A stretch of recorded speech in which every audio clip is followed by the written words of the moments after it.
आप सभी को प्यारे यीशु मसीह के नाम में जय मसीह की।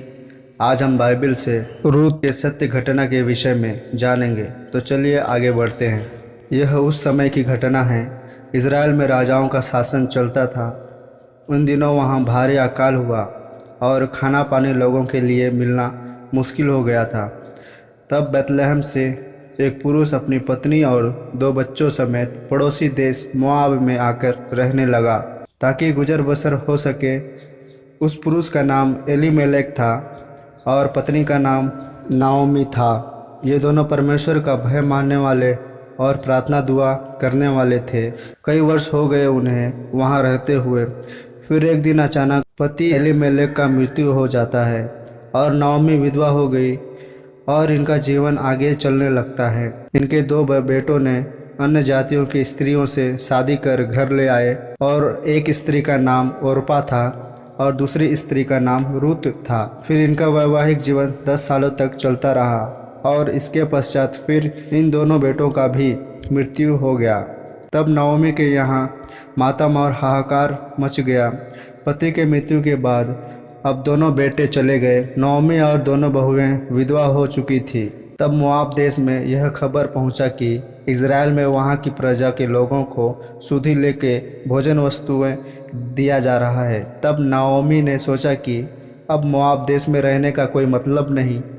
फिर एक दिन नाओमी ने अपने दोनों बहुओं को बुलाकर कहा कि मैं अपने घर बैतलहम जाना चाहती हूँ, क्योंकि वहाँ की शासन फिर से अपनी प्रजा को देखभाल व सुधि ले रही है। फिर वह तीनों बैतलहम की ओर जा ही रहे थे कि रास्ते में रुककर नाओमी अपने दोनों बहुओं से कहती है कि अब मैं तो बूढ़ी हो गई हूँ और तुम अब भी जवान हो, और मेरे साथ आकर तुम पर परेशानियाँ और भी बढ़ जाएंगी। इसलिए तुम अपने अपने इच्छा के अनुसार जाओ और किसी अच्छे पुरुष संग विवाह कर घर बसाओ। तब दोनों बहुएं कहती हैं, हम दोनों आपके साथ ही आएंगे। फिर नाओमी कहती है, तुम मेरे पीछे से चले जाओ, मेरा दुख तुम्हारे दुख से बढ़कर है। देखो, परमेश्वर का हाथ मेरे विरुद्ध उठा है। मेरे संग आकर अपना जीवन खराब ना करो। फिर उसकी बहुएं उठी। पहली बहू ओरपा ने अपनी सास को चूमा व गले लगाया। फिर वह अपने प्रदेश की ओर चली गई। फिर सास ने कहा रूत से, देखो, तेरी जेठानी तो अपने लोगों के व देवता के पास लौट गई है, इसलिए तू भी लौट जा। इसके पश्चात रूत बोली, तुम मुझसे यह विनती ना कर कि मुझे छोड़कर लौट जा, क्योंकि जिधर तू जाएगी उधर मैं भी आऊँगी, जहाँ तू टिकेगी वहाँ मैं भी टिकूँगी, और तेरे लोग मेरे लोग होंगे और तेरा परमेश्वर मेरा परमेश्वर होगा। यह सुनकर नाओमी भावुक हुई और वे दोनों वहाँ से बैतलहम की ओर निकल गए। फिर सास और बहू को वहाँ के लोगों ने देखकर उनका हाल चाल पूछा। तब नाओमी ने अपना दुख व हाल बताया। तब वहाँ के लोगों ने उन्हें भोजन और खाना पानी खिलाया। फिर वे अपने बैतलहम के घर में रहने लगे। फिर रूत गुजर बसर के लिए किसी खेत में काम करने की अनुमति अपने सास से मांगती है, और सास ने जा बेटी कहकर भेजा। और जिस खेत में वह काम कर रही थी वह संयोग से एलीमेलेक अर्थात उसी के ससुर का कुटुंबी बोआज का था। काम करते वक्त रूत को बोआज ने देखा और अपने दासों से पूछने लगा कि वह नई स्त्री कौन है। तब दासों ने कहा, वह तो मोआब से आई हुई नाओमी की बहू है और वह मोआबिन स्त्री है। रूत अपने कामों और व्यवहार में अच्छी और आज्ञाकारी स्त्री होती है।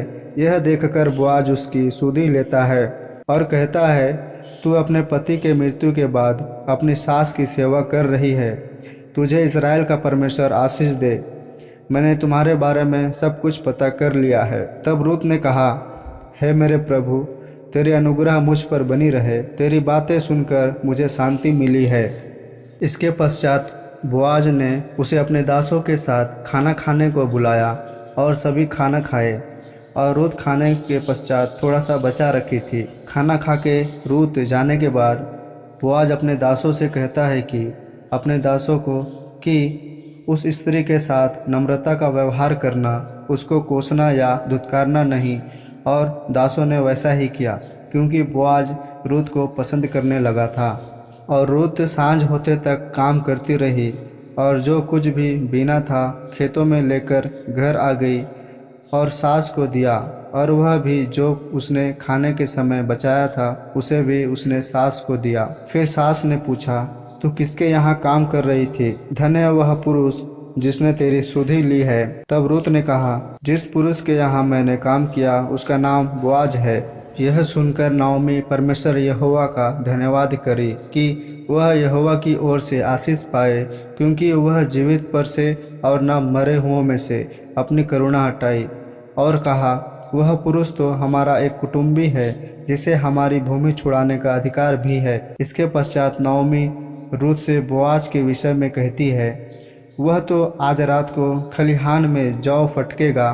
तू स्नान कर तेल लगा और अच्छे वस्त्र पहनकर उसके पास खलिहान में चली जा, और जब वह खा पी के सो जाए तब तू उसके पैरों के पास जाकर सो जाना। और रूत तैयार होकर खलिहान में चली जाती है, और जब बोआज खा पी के अनाज के ढेरों में सो जाता है तभी रूत उसके पैरों के पास जाकर लेट जाती है। यह देख बोआज चौंक जाता है और तू कौन है पूछता है।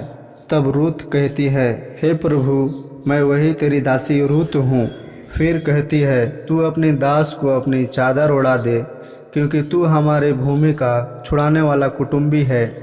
तब बोआज बोला, मैं तो भूमि छुड़ाने वाला कुटुंबी हूँ, लेकिन एक और है, उसे मुझसे पहले छुड़ाने का अधिकार है। फिर कहता है, यदि वह न छुड़ाए तो मैं यहोवा की शपथ खाता हूँ, भूमि मैं छुड़ाऊँगा। फिर रात भर रूत वहीं रही।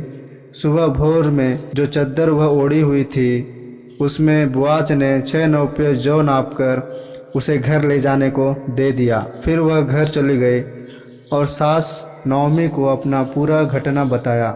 उधर बोआज नाओमी की भूमि को छुड़ाने के विषय में पहले अधिकारी व्यक्ति को वह जमीन खरीदने को कहता है, और यह भी कहता है कि भूमि खरीदने पश्चात नाओमी की बहू जो विधवा है उसे भी अपने पास रखना पड़ेगा। यह बात सुनकर कि भूमि के साथ साथ विधवा रूत को भी खरीदना पड़ेगा, वह यह ज़मीन खरीदने के लिए मना कर देता है और खरीदने का अधिकार बोआज को दे देता है। इसके पश्चात बोआज भूमि खरीद लेता है और साथ ही साथ रूत को भी खरीद लेता है। इससे नाओमी व एलीमेलेक की संपत्ति का अधिकारी हो जाता है और रूत के संग विवाह कर लेता है। इसके पश्चात सभी नगरवासियों को इस खुशी में दावत व भोज खिलाता है। मैं आशा करता हूँ कि इस सास और बहू की सुंदर घटना को सुनकर आप सभी शिक्षित और आशीषित हुए होंगे। धन्यवाद।